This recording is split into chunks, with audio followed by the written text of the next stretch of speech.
मैंने बोला ना, ये घर मेरा है और यहाँ सिर्फ मेरी मर्जी चलेगी। आपका घर? मेरा घर नहीं है क्या ये? अगर यहाँ मेरी इतनी सी भी नहीं चल सकती। ये क्या हो रहा है? क्यों चिल्ला रहे हो तुम दोनों? आपकी बहू का ना दिमाग खराब हो गया है, अपनी मनमानी करना चाहती है, इसीलिए तो मुझसे बहस कर रही है। पर जहां तक मुझे समझ में आता है, मैंने तो आज तक बहू को किसी से ऊंची आवाज में बात करते ही नहीं देखा। और तुम कह रहे हो कि मनमानी करना चाहती है। और रही बात बहू के दिमाग खराब होने की, तो मुझे अपनी बहू की समझदारी पर पूरा भरोसा है। आपको तो अपनी बहू में कोई खराबी नजर ही नहीं आती है, पता भी है वो क्या करना चाहती है।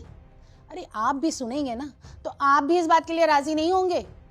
मगर ऐसा क्या करना चाहती है ये? जरा मैं भी तो सुनूं। लेकिन तुम्हारे मुंह से नहीं, बहू के मुंह से। तुम तो एक का 10 लगाकर बताओगी। अरे ऐसी कोई खास बात है ही नहीं, मैं आपको बता रही हूँ ना कि। तुम चुप रहो, इस बारे में मैं बहू से सुनूंगा। बताओ बेटी, बात क्या है? पापा जी, मैं बस मम्मी जी से इतना कह रही थी कि मैं अपने भाई को यहाँ इस घर में अपने साथ रखना चाहती हूँ। मम्मी पापा के जाने के बाद वो उस घर में अकेला है और इस दुनिया में मेरे अलावा उसका कोई है भी नहीं। जब ये बात मैंने मम्मी जी से पूछी ना, तो उन्होंने साफ साफ मना कर दिया। आप ही बताइए पापा जी, क्या मेरा इस घर पे इतना भी हक नहीं है कि मैं अपने भाई को उसकी पढ़ाई पूरी होने तक यहाँ रख सकूं अपने साथ? अरे नहीं नहीं बेटी, ऐसी बात नहीं है। जैसे वो भाई तुम्हारा अपना है, वैसे ये घर भी तुम्हारा अपना है। और तुम्हें पूरा हक है अपने उस भाई को अपने इस घर में लाने का।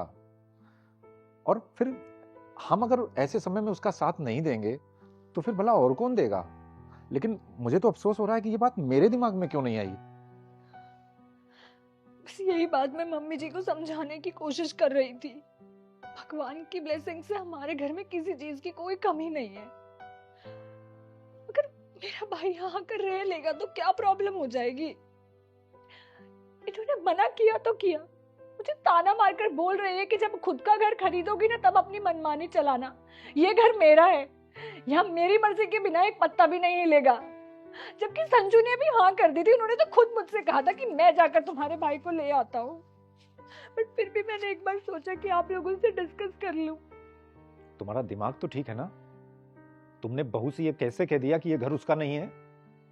सुनो, अगर ये घर उसका नहीं है तो ये घर तुम्हारा भी नहीं है, ये घर मेरा है। लेकिन मेरे कहने का ये मतलब नहीं था, मैं तो सिर्फ ये कह रही थी कि वो वहां भी तो अकेले रह सकता है, वहां भी तो किसी चीज की कमी नहीं है ना। हाँ जी, किसी चीज की कोई कमी नहीं है, ना पैसे की ना किसी और चीज की। पर उसकी जो एज है ना, सबसे ज्यादा बिगड़ने की उम्र है ये। अगर गलती से किसी गलत संगत में पड़ गया तो क्या मुंह दिखाऊंगी मैं अपने आप को? बहू बिल्कुल ठीक कह रही है, और इस बारे में अब कोई बहस नहीं होगी। बेटा, हम आज ही उसे वहां से ले आएंगे और सब मिलकर उसका ख्याल रखेंगे। क्यों पापा जी? और हां, आज के बाद इस बारे में अगर तुमने बहू से एक शब्द भी कहा तो फिर समझ लेना। बेटा, तुम जल्दी से रेडी हो जाओ, संजू भी आने वाला है। संजू के आते ही हम तीनों से लेने चलेंगे।